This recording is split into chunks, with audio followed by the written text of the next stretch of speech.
Hello, welcome to another briefing.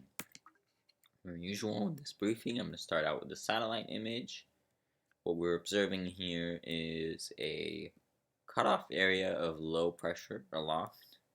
What that's doing is it's spinning up some shower thunderstorm activity well offshore. Unfortunately, I don't think we're going to get any beneficial raindrops from this over land. This is just per the model projections, we're just looking at this thing pretty much going straight northeast. Maybe a little something in the Pacific Northwest, we'll see. The bright side is that we won't get any kind of dry lightning threat with this system, because those can be dangerous, sparking fires and such when you have a thunderstorm in the mid levels of the atmosphere and the rain evaporates before it hits the ground. You end up getting dry lightning because the lightning makes it, but the rain doesn't.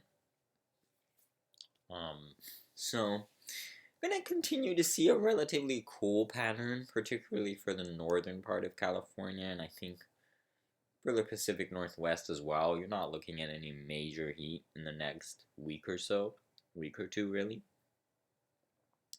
Just pick out what the jet stream is doing here by looking at these tightly packed height gradient lines, and you can see there's a ridge over the desert southwest right now, some big heat building back in there. We actually also have some thunderstorms wrapping around this area of high pressure here. Little pockets of vorticity aloft, energy in the atmosphere that's going to trigger some of those thunderstorms. Some leftover moisture here.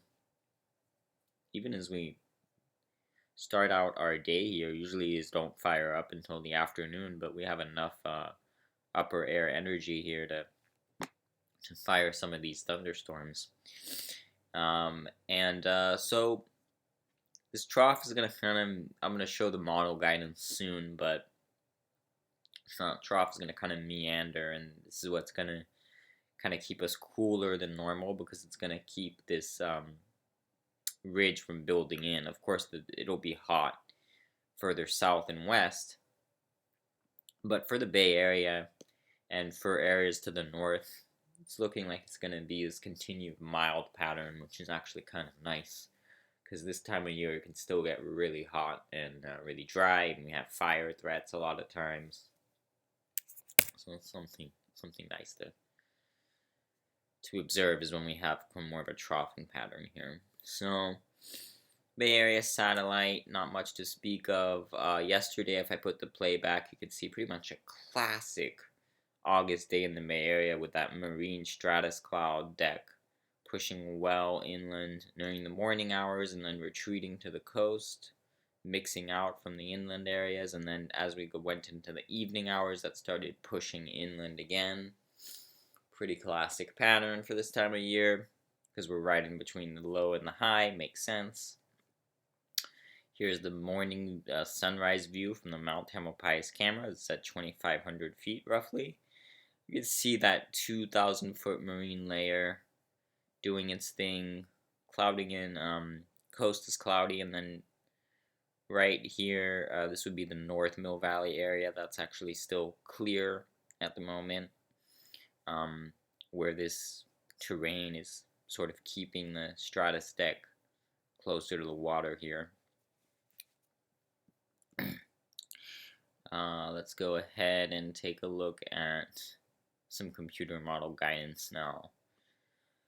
So, I'm using Tropical Tidbits instead of Weatherbell today. Tropical Tidbits, by the way, is a free platform. They have a free version. So anyone can really hop on and look at this data. And what we're seeing here is, here's that trough that I was showing on satellite offshore, which is helping suppress the ridge. See this ridge over the desert southwest. It's not super sharp and bulgy like it was a few weeks ago because it's being suppressed a little bit by this trough. And then the continuation of the jet here is a little trough off of the northeast coast here, and then a big ridge trying to establish itself just east of Greenland, southeast of Greenland here. So this jet stream pattern pretty zonal, as we would say. It's a pretty average, flat jet stream flow. This is going to translate to mostly average weather across most of the U.S. There's some pockets of warmer than average air, some pretty big heat for areas of the southeast, as you can see. A more intense anomalies here in the temperature column. You're seeing higher pressure. You're seeing more anomalously warm air. It is usually warm already at this time of year, and be even warmer than average for some of these areas. But across the rest of the country, you have these little impulses of energy moving through these little shortwave troughs here. And you have basically this trough parked off of the west coast, and you have that ridge over the southwest being suppressed a little bit. So if I put this into motion here over the next few days, we're expecting that troughing pattern to kind of linger, pushes into the Pacific Northwest, but still keeps that Pacific Southwest ridge pretty suppressed. As we go into early next week, that ridge tries to nudge in a little bit more to California, maybe a slight warm-up. Nothing major, because you still have that troughing right off the coast, and then you go into later next week, and maybe, see, now the model is starting to hint, at least this particular model wants to hint at a bit of a warm-up. Maybe we get a little bit of offshore wind on the back end of some of this troughing here. Could get a little hot. Something to watch. We'll have to see what happens.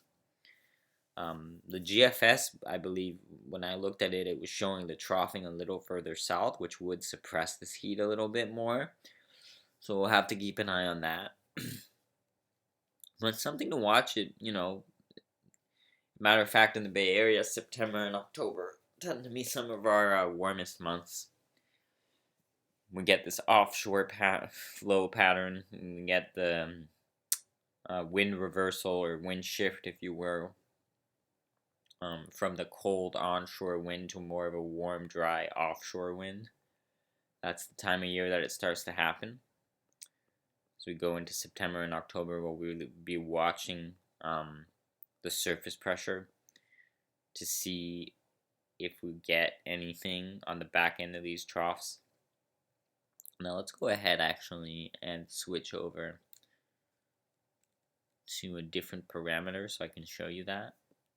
I'm going to look at surface pressure here. Trend.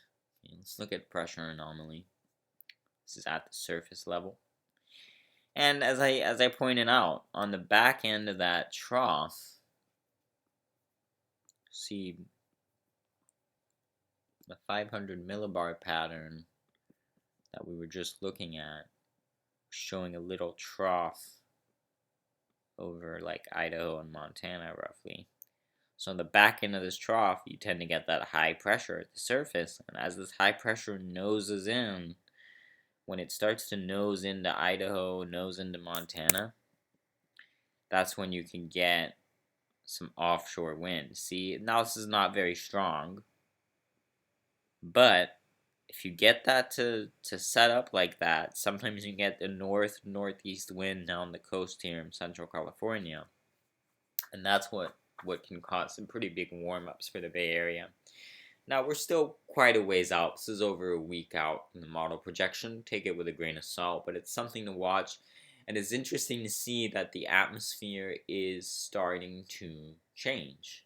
As we get closer to fall, the jet stream is starting to gradually push further south. You get more established cold air here up north over the Arctic Circle, and that's going to want to start to gradually push more to the south. We're going to have more troughing, more little blasts of cooler air. And if I can go ahead here, go back to the upper level map here, I could show what I mean. See these stronger, deeper troughs really starting to push in, not just out here on the west coast, but also on the east coast, as you can notice out here. So yeah, fall is coming. You know, this is starting to look like fall. Not to say we can't have any major heat anymore, because we still can, and we might. But you know, soon enough, um, it will be autumn. So that's something interesting to look forward to. Let's take a quick look. Temperatures in the Bay Area. Um, I do tend to focus on the Bay Area since this is where I'm based. We can see pretty much, you know, what we would expect for August. 60s along the coast, upper 60s, about 70 for the Bayside areas, and then further inland, 80s and 90s. If you go into the Sacramento region, you're going to see lower 90s, and not much change day to day, some minor fluctuations here. Monday, you have a little bit of a stronger trough coming in, maybe a little stronger onshore push here. So maybe only mostly in the 80s for the inland areas. Sacramento could still be about 90. This looks pretty average. This is like pretty average August weather for the Bay Area. We'll just go do the whole country real briefly. Just to do like sort of quick overview. And I mean, it's hot. Like, you're gonna see pretty hot weather all the way up into parts of the Pacific Northwest. Some areas here not too hot because you have that troughing off the coast. Midwest, actually, and the East Coast, I was showing there was some troughing there. Pretty comfortable air. You're seeing mostly upper 70s, low 80s for the Midwest.